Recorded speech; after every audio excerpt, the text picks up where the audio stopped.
Hi everyone, and welcome to another AEC+tech Talk. These events are organized by AEC+tech, a platform that is keeping you updated and engaged with the cutting-edge design and construction solutions and technologies. Today, we are thrilled to welcome three experienced AEC technology and AI leaders. They will share their insights and experiences in the AEC field, discussing how AI is enhancing the workflow of architects, engineers, and contractors in practical terms. This event will be recorded and saved on the AEC+tech YouTube channel for future reference. If you have any questions for our panelists during the event, please don't hesitate to post them in the LinkedIn or YouTube chat box, and we will address them when we can. I'm going to briefly introduce our amazing first speaker, Erin, and we'll let her talk more about herself and her remarkable work. Erin K is an established AEC technology leader with over a decade of combined experience in building operations, data and process analysis, and software implementation. Prior to founding EKC, Erin served as the National Director of Construction Solutions for Suffolk Construction, overseeing national technology and innovation operations for the contractor. Erin, thanks so much for being with us today, and we look forward to hearing more about you and your work. Yeah, it's really great to be here. Fantastic room, so to speak, to be in. So very humbled to be a part of this discussion. So thank you for the opportunity. So if we're ready, I can share my screen and give a brief presentation, and then I'll turn it over to my fellow speakers. So give me 1 second here to push the right button. And we'll hope that technology is smiling on me today and that works. Beautiful. Okay, so my presentation today will touch quite a bit on some of the research that I've done lately as a contributor with Placer Solutions. So I do have on here the research content that I'm going to be showing, or a little preview of it. Is part of the Placer Solutions team's research that they've been doing for technology and operational excellence. So some interesting work there. Recommend go checking out Placer when you have a chance. So without further ado, Niknaz, thank you so much for the introduction. I won't touch any more on it, but for anybody out there, feel free to connect with me. You can find me pretty easily on LinkedIn. Feel free to shoot me a message. Always happy to talk about construction tech. And then these are some of the fun projects that I've worked on over the years. So my background, I did start in the field at first as a project engineer intern, project engineer, senior project engineer, running and managing various trades in the field. That day-to-day field experience, I don't get so much these days, but it was incredible, very formative with understanding construction operations processes and how it all ties back with tech. So getting into some of the content here, we know that AI is one of the biggest buzzwords that's out there in the past few months, and there's a really good reason for that.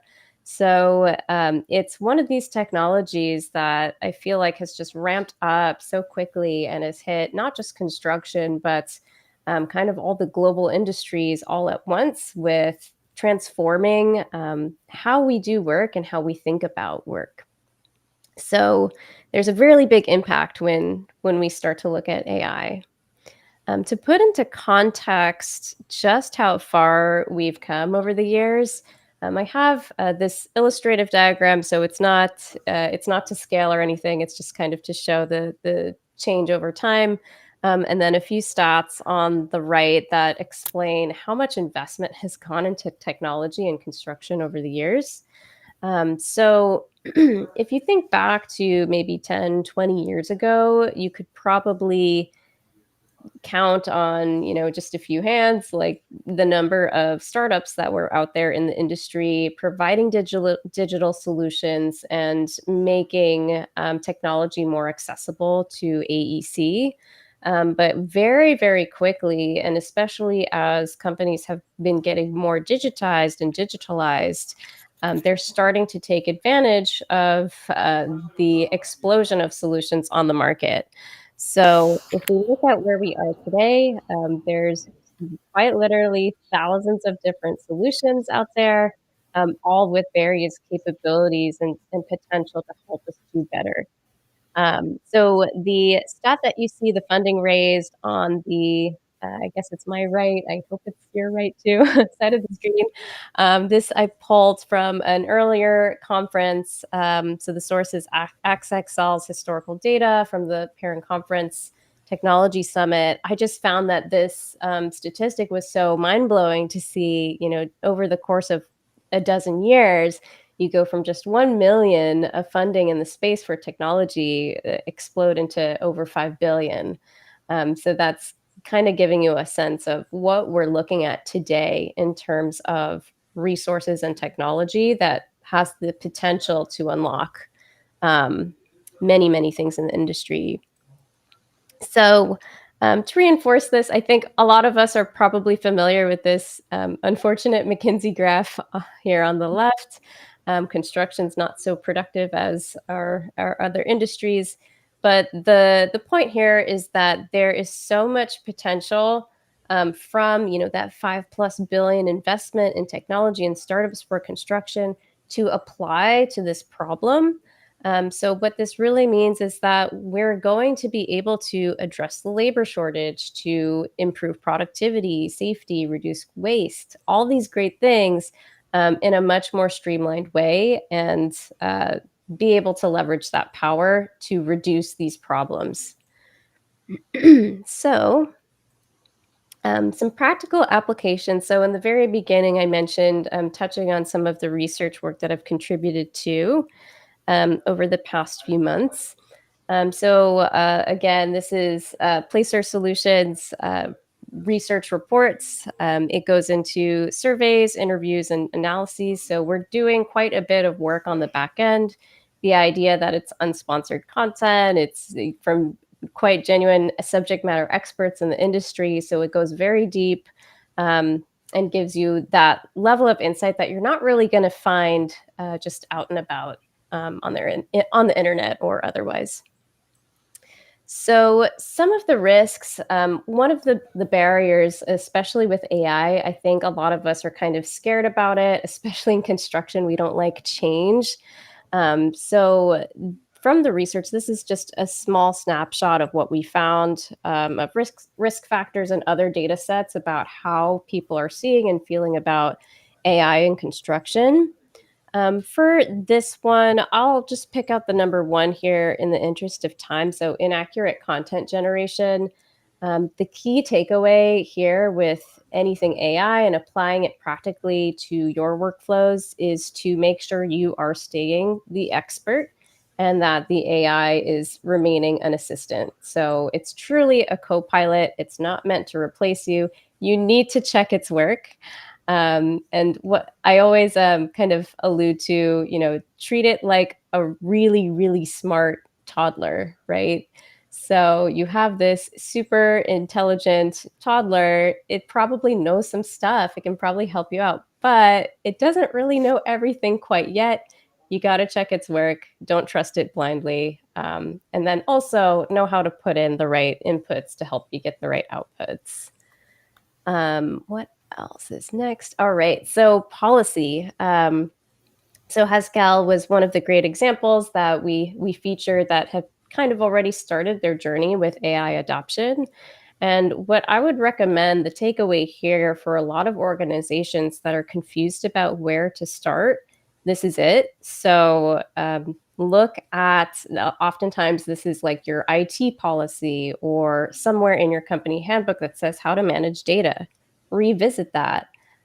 Make sure employees know, like, hey, especially with, like something like a ChatGPT or anything where it's taking your data and ingesting it into an AI program, make sure you know not to share private data. Put the guidelines out there so people can safely use these tools without exposing the organization to risk. So having a policy, having things like AI committees internally in your organizations will help start understanding and provide education and awareness that's needed to go from step 0 to step 1.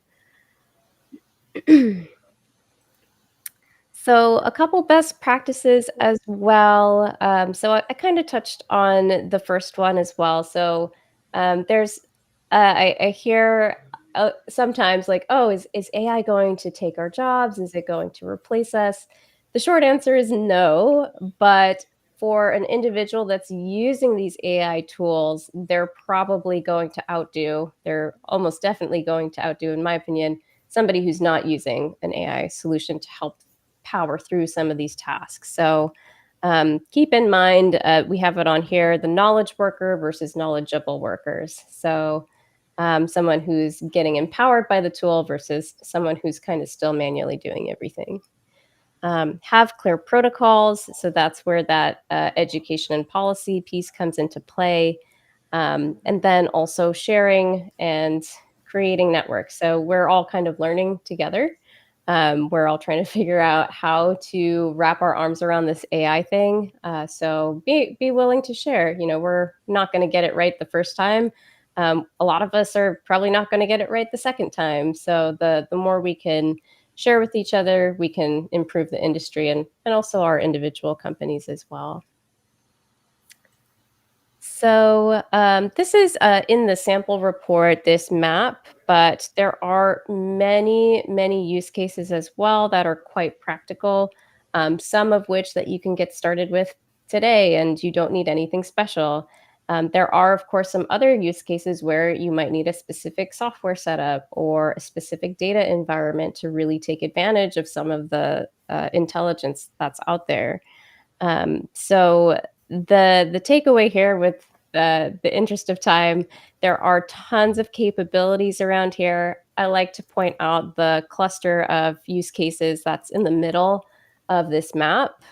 So what that means is that you're gonna have to do a little bit of work to get yourself ready for these applications. But once you do, you're gonna be able to unlock significant gains in either your workflow, in outcomes of your project, or the predictability and reliability of how you're delivering projects.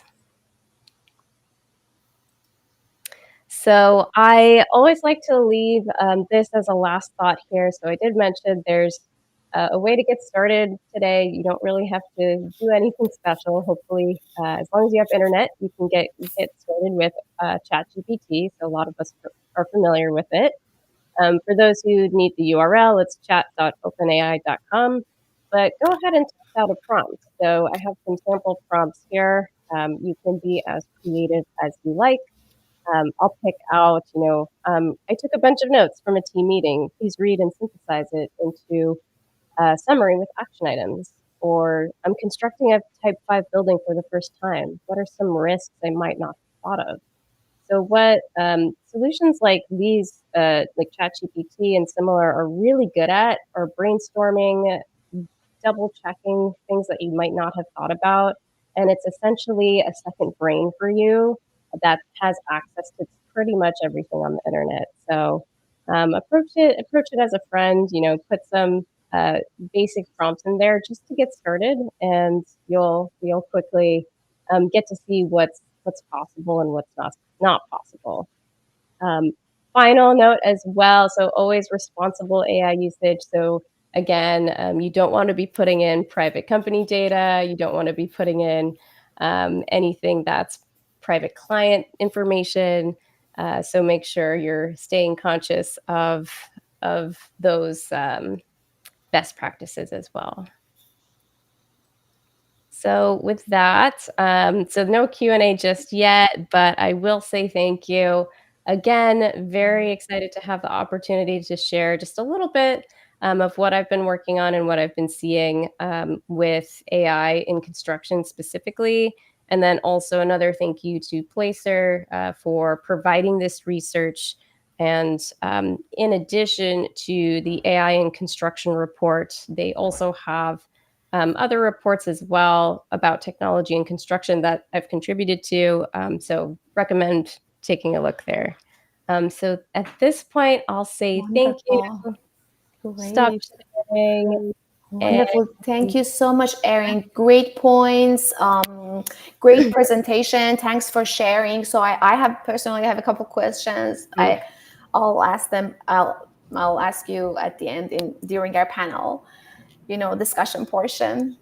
Thanks Perfect. a lot. Okay, great. So our next wonderful speaker and panelist today is Salah. Salah, thanks so much for joining us. I'm going to briefly introduce you and let you talk more about yourself and your work.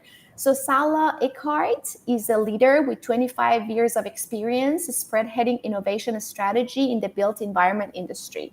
She leverages technology and digital transformation to drive impactful change in organizations. As the founder of the Digital Building Lifecycle framework, she has revolutionized data management from both digital and physical realms, catalyzing advancements in smart environments. Yeah, thanks for joining us, Salah, and please tell us more about yourself. Thank you, Nignaz, and thank you, Erin and Kristen, for having me as the third panelist and presenter today. It's exciting to talk to our audience, and I hope people are seeing the digital building lifecycle image that I'm sharing. What Erin was discussing about the amount of investments that are now being pushed into digital transformation of the AECO industry is tied back directly into the first phase of the digital building lifecycle, that data needs to be based on investment decisions. When you were looking at the amount of money that is pumped into our industry, that money is not given. It's not something that people and companies are donating. They have expectations for the revenue stream and ROI, which means that when we are adopting to emerging tools like artificial intelligence, the expectation is to have efficiency and productivity curve that pretty much aligns with the amount of investments that we are seeing. So that needs to be at the back of our minds all the time, that everything boils down into who's holding the budget, who is investing into your operations, who is investing into your projects. And when thinking about the investments, people need support for decision making. And hence, the digital building lifecycle strategy is derived from the investment decisions and the total cost of ownership plan, whether you're working with a single developer or a large portfolio owner. They are financial institutions, basically, and they're looking to invest also into AI to increase the efficiency and productivity and the confidence in decision making, so that our industry can move on and move forward from guessing budgets or guessing schedules, but having more data to back up the decision or the suggestion that the professionals are doing, and that way giving the confidence for the investor as well, that what they are investing in, what they are planning to build in the next 5 to 10 years, when thinking about the total delivery time from when the initial decision is made until the keys are handed over and the building goes alive. There are multiple phases and multiple risks, as Erin mentioned. And when thinking about how AI can support the design strategy and the BIM-centric, BIM-based design, again, AI can support optioneer what is being designed and steer the decision making, steer the discussions with the owner, the investor, on what are they actually expecting and what do they want to invest in, so that the digital thread already starts from the planning phase and continues on in developing the digital core and the reliable data and the high quality data that is always needed, and delivering a data master plan, so that when AI is then being applied, it's actually trained on something that has context in the physical world and in something that is actual or is reality, rather than something that is a really strong gut feeling for someone. That's the traditional conservative way of doing business in AI, in AECO industry, that we have strong feelings about things, or we have decades of experience doing something and we just have the gut feeling of doing something. So AI is transforming that, and those that are not part of the journey, they are going to be facing disruption. And that's something that we saw in Erin's deck as well.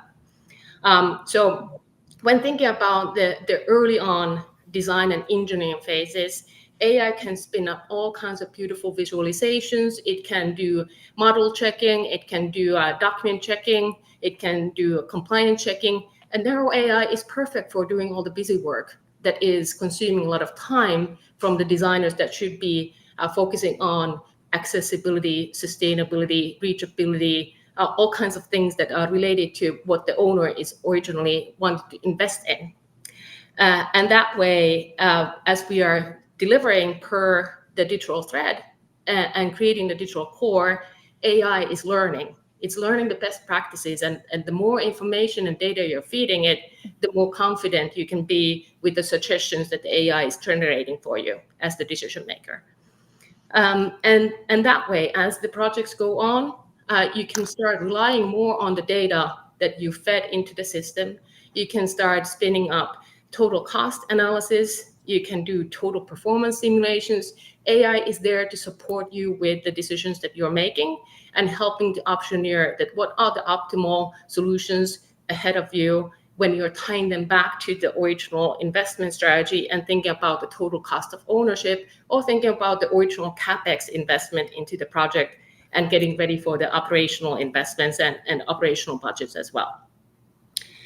And when thinking about how things are built, and we move on to implementing and building, depending on are you really on crunch time to deliver faster and deliver more in less time, AI can help hash out that should you be building on site in the location that you are building the building or infrastructure, or should you visit building in factory conditions and using AI for optimizing the overall implementation process and keeping everyone on the same page of what data needs to be delivered at what point in time, and how is that data actually refined into information that then becomes knowledge for people that are the decision makers.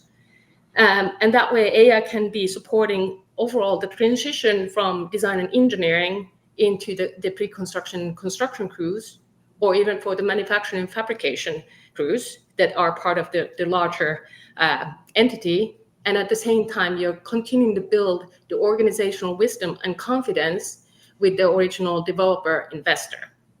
And that way, eventually, when you arrive at finishing up the physical twin of your project, and you already accumulated all the data and information required for a digital twin, you've factually trained your AI based on verified data, and you delivered it per the quality standards that you already defined for your project team early on. And then you can continue to reuse the data and continue retraining the AI for supporting your decision-making going forward. When the physical environment ages and it comes to the technical lifecycle end, and there are multiple sequences for how things are aging, the digital twin and the AI solutions, they can support you make the timely investment decision again, so that you're not waiting too late when you have to do a retrofit or larger renovation because you never maintained anything. Or are you not investing too early because you think that it's smart to be early on and change something before it actually breaks? So AI can help you kind of navigate when is the optimal time for the next round of investments, or when it's time to reach the end of the physical life cycle and demolish the building or the infrastructure and use it as a resource for next projects and lean in with circular economy.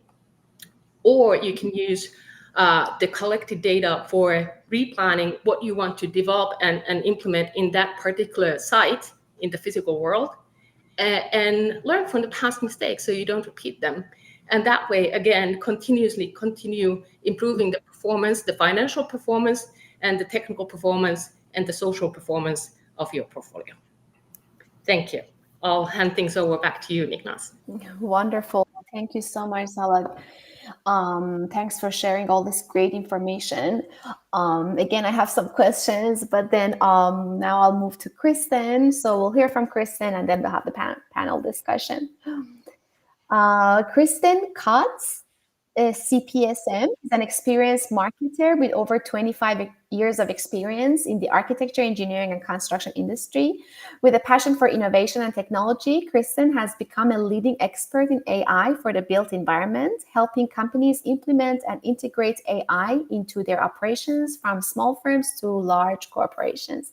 Thanks so much for being with us today, Kristen, and please tell us more about yourself. I am so happy to be here. One, I just want to acknowledge that I'm looking at 3 other wickedly smart, intellectual, amazing women leading an AI discussion in AEC. So one, just this crowd is, y'all are my people. So I'm just so happy, right? Thank you. I did not do don't have a presentation, but I want to comment first on Erin. Erin, I love the fact that you called it a toddler, because in my early presentations last year, I called it a hungry spy trained toddler. So hungry, wants to take your data. Spy trained, it may or may not go tell somebody else about your data, and toddler for the inaccuracies and confident hallucinations. So I really do love that. I've shifted to talking about AI, obviously, as a coworker that you like, number one, that's new to your team and that you want to succeed, because you need to give it the grace and the patience and the information and the intellect and the training in order to get back from that coworker what you need it to do in order to also help you succeed. So I do love those analogies. The second part I want to talk about, when I think about what I do for AEC companies as far as consulting, I think about AI in 3 different ways. I use my hands a lot, and we're probably all visual. I don't know if we're all visual thinkers. I'm a visual thinker. So it's a circle, and the top of it is business solutions. And that's the, that's the business enterprise. It's human resources, it's accounting. It's also finance, it's marketing. There's the middle bar that is design technical solutions, and those are specifically AI solutions for architecture, for engineering, for construction, that design part of it. And then the bottom part, which is not really the bottom, it's still part of the circle, are the digital solutions, right? How do you move your firm into the cloud? All of those infrastructure questions just about IT, your IT people integrating AI. But I look at it holistically like that. I also find it really hard to keep on track sometimes, because when we start to talk about one thing in AEC that has to do with AI, y'all know it extrapolates out to 10 different things, and then another 10 things. And then it's the everywhere, everything all at once. You cannot talk about an AI tool without talking about oversight or management or budget or policies or procedures or use cases or testing, and then that kind of discussion leads to really big operational discussions, which I love to have with clients and audiences, because they're like, what's a tool? What's a tool I can use, which is in the weeds? And then I'm like, let's think up here. And that's about how our value propositions are going to change. Our differentiators are going to change. Our contracts, our insurance are going to change. Our fee structures are going to change. So I love this discussion just because it's one of those situations where you never know where it's going to take you. And it truly is not just about a tool. One of my mantras is, obviously, the AI is not just a piece of software. It is all the marketing words: systemic, pervasive, seismic shift in how we're going to do business and how we're going to design and deliver and construct the built environment. And I don't want people falling in love with a specific tool, and I don't want them to think of it like that. I want them to get comfortable with AI in their daily life. So, like, one of my questions kind of for y'all, for the audience, is, I wish there was another word to describe AI except for technology, right? Because I think so many people think the word technology, and I've had people tell me this before, and y'all are going to laugh. I've had audience members say to me, Kristen, AI is just a search engine. It is just a database. And I'm just like, oh my God. Like it is. So it's when we say it's a piece of technology or it's tech, I think most people think it is an app, it's a program, it's an extension, it's another thing that they have to learn. And it's like, it's just going to make us work, faster, and we'll have to do more during the week. And I'm trying to figure out what the word is for it, because it's resources, reclaimed time, talent, all in one, and it hits just everything. So I don't know. I'm struggling with y'all talk. I was struggling with it's not a piece of technology. It's not really even just tech. It's a thing. It's this process that is integrated into technology, but it is more than, this singular little thing that people can discount. And so I don't know, that's where my head is today. Before we stepped on here, probably like y'all, everything I do happens to be AI. I'm 6 feet tall. I'm up to here with AI. And I was just working in InDesign, and they released text to image in beta. And I was like, I'm going to go try it. Let's see what's going on. And it was exceptional. And I have not found that with Adobe products at the moment. So I was really pleased. And then immediately came on this discussion. So I would end by saying, the audience, if y'all have vendors out there, if you are already using technology and software platforms, programs, and you're spending a lot of money for these things, go ask them, demand to know what they're doing with AI and how they're keeping up. I think, as Erin showed, all the money being put into just AI across the world right now, trillions. I don't know what's more than trillions upon trillions of dollars. And I think that new companies are going to be extremely disruptive to AEC. And so the old guard vendors need to step up their game if they want to keep that piece of the pie. So anyway, I'm just here to help. Sure, great. Thank you so much, Kristen. Love your energy. It makes all of us feel so comfortable, as if no one is watching. That's great. I love it. It's so good. Thank you. Thanks a lot. So, with that, I would like to ask all of you, because you all are working with AEC companies, you're helping them implement this AI into their workflow, small, medium sized, large firms. I would love it if you can share some stories, success stories, or, just the stories. To the extent that you can share. I understand a lot of the projects are confidential. A lot of companies don't want to, they don't want their work to be shared publicly. But, as much as you can share, if you can share some stories, some practical stories, how they start, how they're doing right now, so it makes us easy for all of us to understand where all these AEC companies are. So I'll jump in here. And Kristen, I love that you left off with saying, like, ask your tech providers what they're doing with AI. That's definitely a question everybody should be asking, because it's everywhere. But in slightly more specific terms, for some of the construction companies that I've seen, for the ones that are in the Microsoft tech stack and have access to the Microsoft suite of tools, an obvious choice is Copilot. So that has been one of the biggest use cases that I've heard or seen come into play, especially at construction companies.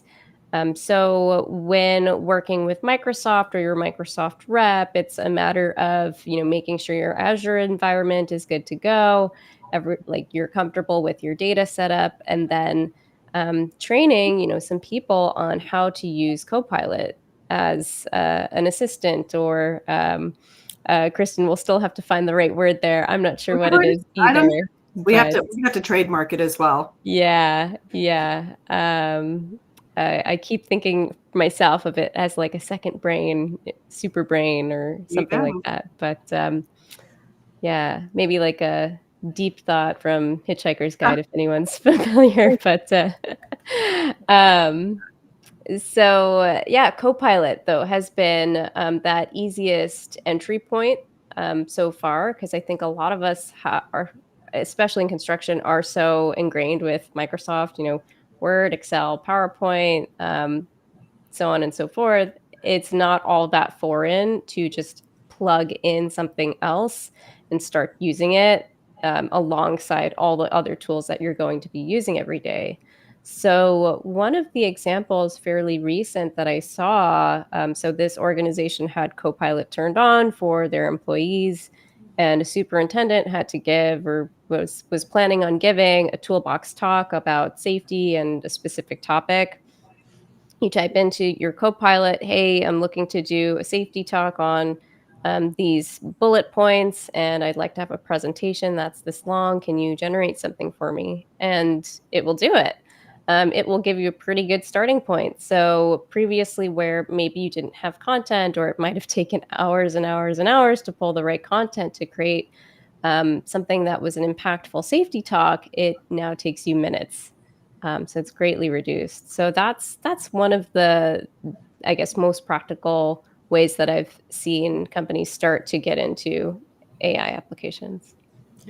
I'll add to that when thinking about the complexity of projects and how many different disciplines there are participating in meetings, and how large the groups of people communicating with each other are, having AI take notes from meetings and summarize them has enabled more inclusive work environments for people, that not everyone might be able to join the meeting when it's happening, but the meeting notes and the summaries come out immediately after the meeting, and it can be sorted in a way that people can quickly check what's relevant for them, and then start executing right off the bat.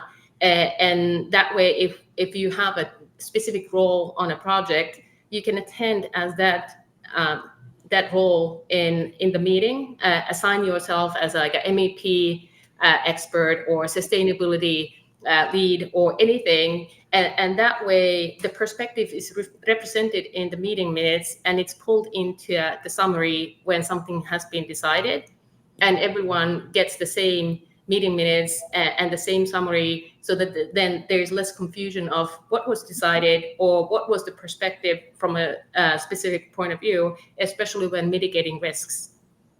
So overall, AI has really equalized people's meeting attendance and enabled to create short summaries that come out very quickly, and that way accelerate the productivity and overall collaboration across project teams. Great.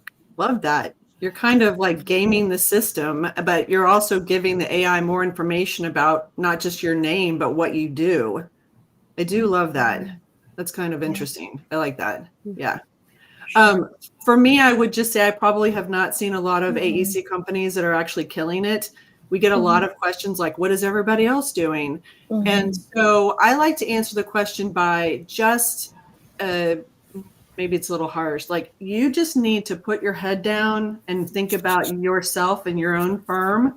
Like, don't worry about what everybody else is doing. Like, start your own journey. I definitely think that one company's how they use AI is going to be different from how another company uses it. Although, like Erin said, and Salah, there are business enterprise solutions across the board. Microsoft is obviously one of them. Google's another. These big picture things that scale across their organization.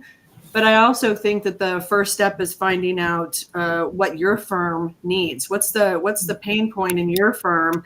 And if you can solve that problem, we all know them. Firms have problems that they've been trying to solve for years that AI could probably take off their plate right now.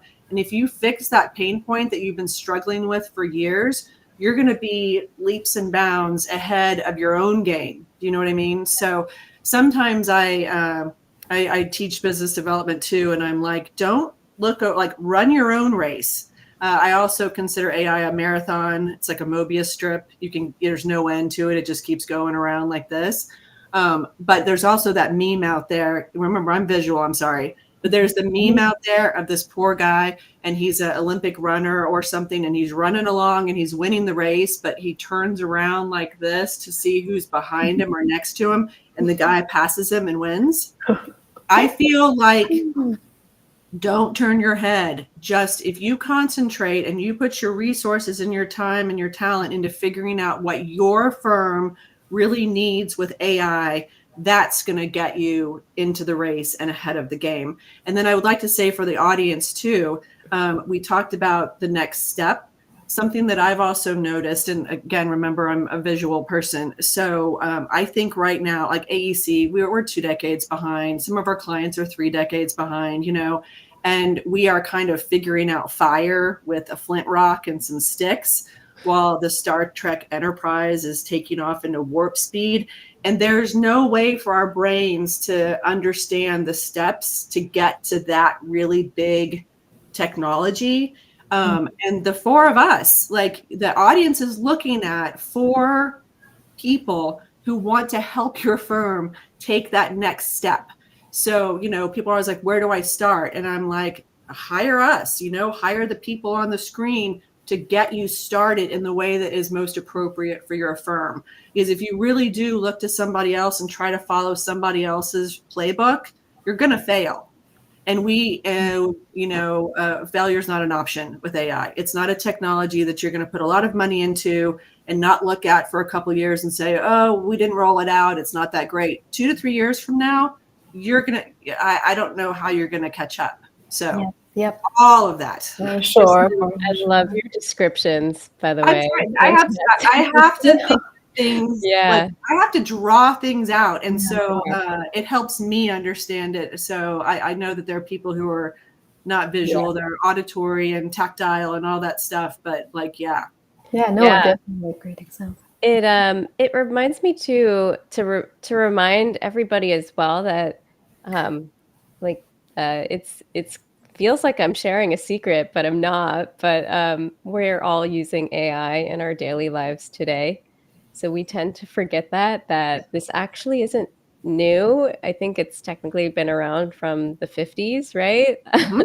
Or earlier. And it's just the fact that it's so revolutionary to processes right now is why it feels like a huge change. But it's good to remember that like we've actually been using this for a while. So this is kind of a natural next step. It shifted from what I consider to be theory, right? Or things that we saw on TV or the movies, robots that have consciousness and, that's AGI. But it shifted from there are computer scientists out there working on, these things to, hello, you can sign up and use it right now and see what it does. And I find, and yes, we've had it in the palm of our hands for a while. But again, it's not, Erin, it's not just like someone was like, it's just we could have a whole discussion on the quotes. It's just a better version of spell check. No. So I'm trained very specifically. So understand. It's in the palm of your hand now. And part of the stuff that I show on slides is the process. And it's like, when it first popped on the radar, it had its own knowledge base. You couldn't affect its knowledge base. Well, now we can actually build GPTs in ChatGPT. How confusing is that marketing language? But we hold the entire process in the palm of our hands. People now can create the prompts, create the knowledge base, design coding instructions, tell it how to give the answers. It's all within our reach. And I just, Yep, exactly. That's fabulous. Thank you all. So my next question is about ROI. So this is a very new thing to AEC firms, and we know that many firms. So my background is architecture, so I've been working at different size architecture firms for many years, and I know that there's no real system for evaluating the success of anything you do. Really, like a new tool you use in your workflow or new technology you're testing, or you're always just busy, wrapping up projects, pursuing new, projects. Everyone is just so busy. So anyone, especially SMEs, the small and medium-sized firms, we barely have time to go back and, evaluate the success of things we are doing. And now with implementing new solutions and implementing AI, so do you have any suggestion or any example of an evaluation process of a good one, or an ROI system that people can go back, even if it's like last month or last 6 months or 3 months. It doesn't need to be, a sophisticated way or very structured. So do you have any suggestions for how we can do it and how AEC firms can do that? You want me to start? Sure. Yeah. This time, Kristen, Salah, and Erin, or however. I'll be short. Okay, go ahead, Kristen. I am my own guinea pig, right? We try not to teach anything that we don't try ourselves. So one of those is, how do you quantify your ROI for the money you're spending and time you're spending on AI? So what I did was I realized I know how much I'm spending on my AI tools. Right now, it's a little over $3,000 a year for the AI tools that I use. When it was a little bit less, I wrote down, I start with my day, and how I started to look at those tools was, what do I do during my day? How much time do I spend on them? What's the AI tool that can alleviate or augment that task, right? And then you extrapolate out to what that dollar amount is. And so when early on, my equation was, I would spend $1 on AI for an hour that I would get back. So I thought that was fantastic, right? I mean, I just thought my billable rate is not a dollar. So like, I just think of, people are like, well, we're going to spend $10,000 on this. And I'm like, but you can quantify what you're getting back from your billable, really expensive, really smart engineers. So right now, my that rate of return is about, this is going to sound specific because I did the math yesterday, $3.62. That's what I get back for, I get for every $3.62 I spend, I get an hour back, which I think right now is close to 2 work days. It's like almost 14 or 15 hours a week. Now, we're filling it up because AI doesn't stop and AI doesn't sleep. And I am, like I said, I'm up to my eyeballs in it, but I know I get that time. I know I get it back. Mm-hmm. So that is just my personal guinea pig for myself. Yeah. Expanding on that, hopefully, ideally, you have an innovation manager or a team that's sitting down and doing those calculations for you and doing it at scale for the organization.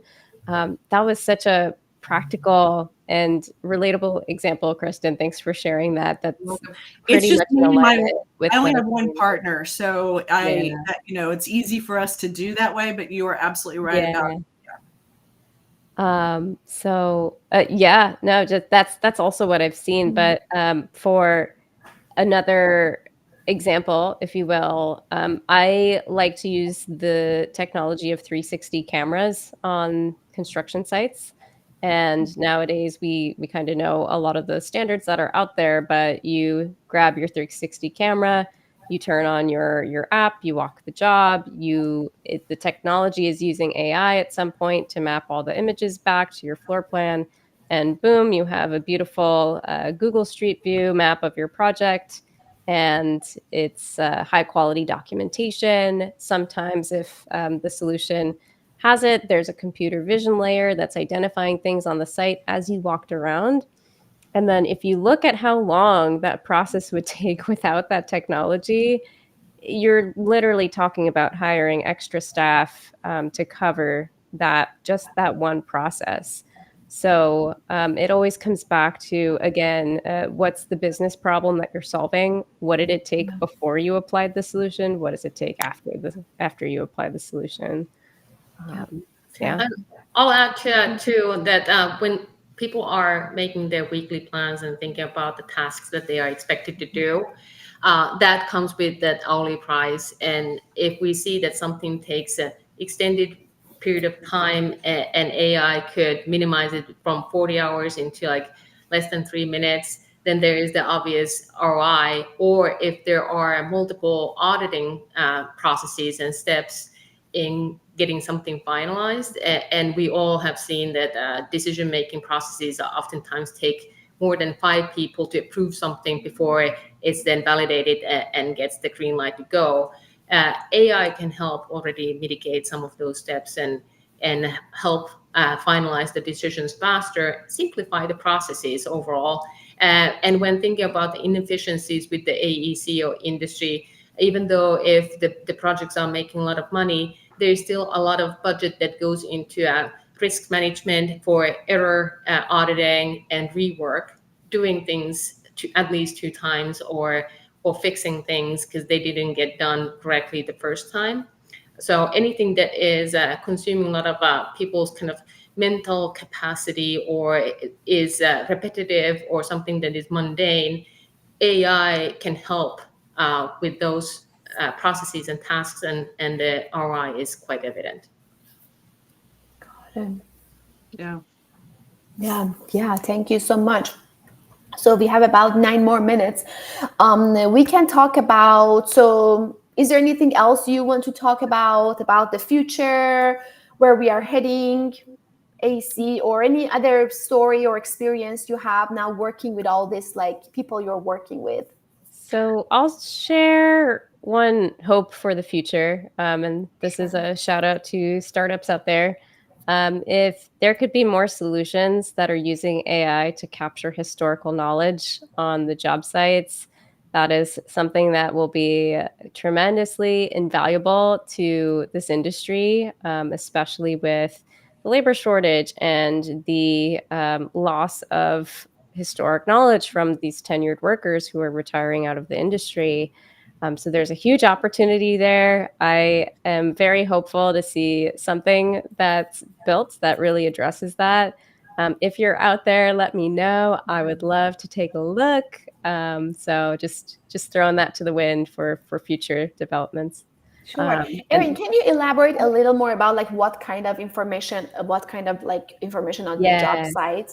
So, and this is pulled from like me as an intern walking around the job site being like, what's that? What's this? That's a weird name. What does it do? I see. And having a superintendent or field engineer or somebody who had already been there for many, many years able to explain that directly. So that knowledge is going to be lost. And then the newer interns coming in are basically going to say, oh, well, I don't know what it is. Where do I search, for lack of a better term? Where do I find this knowledge? And there's not going to be a great repository anywhere.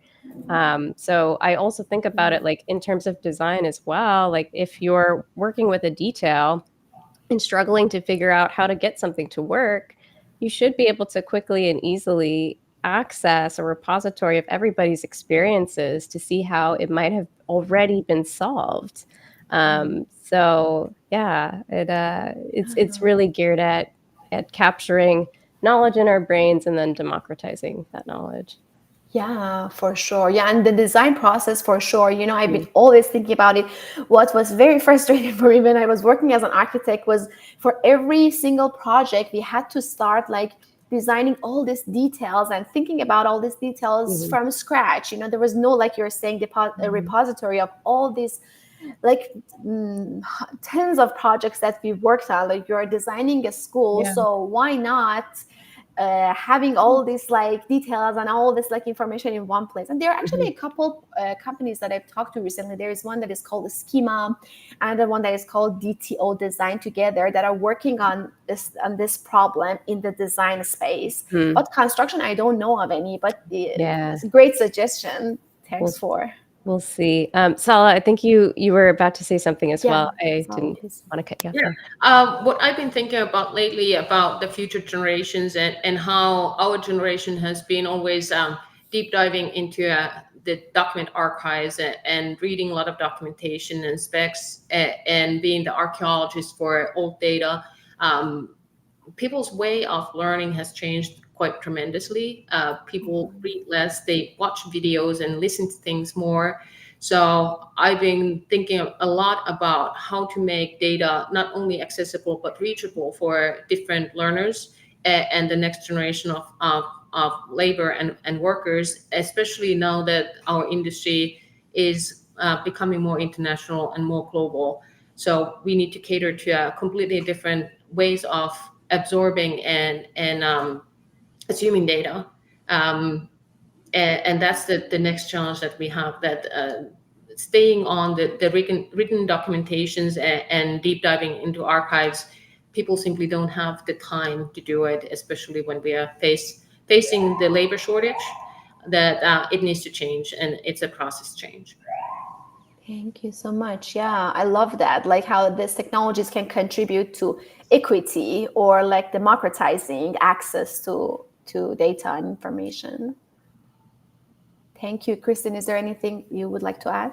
No, it's a brilliant discussion. We could talk about it for hours. The transfer of legacy knowledge and training of the next generation, it's massive. So I've had a lot of clients who are like, they're worried. One of their concerns about AI is that the younger generation is going to just believe what comes out of an AI model.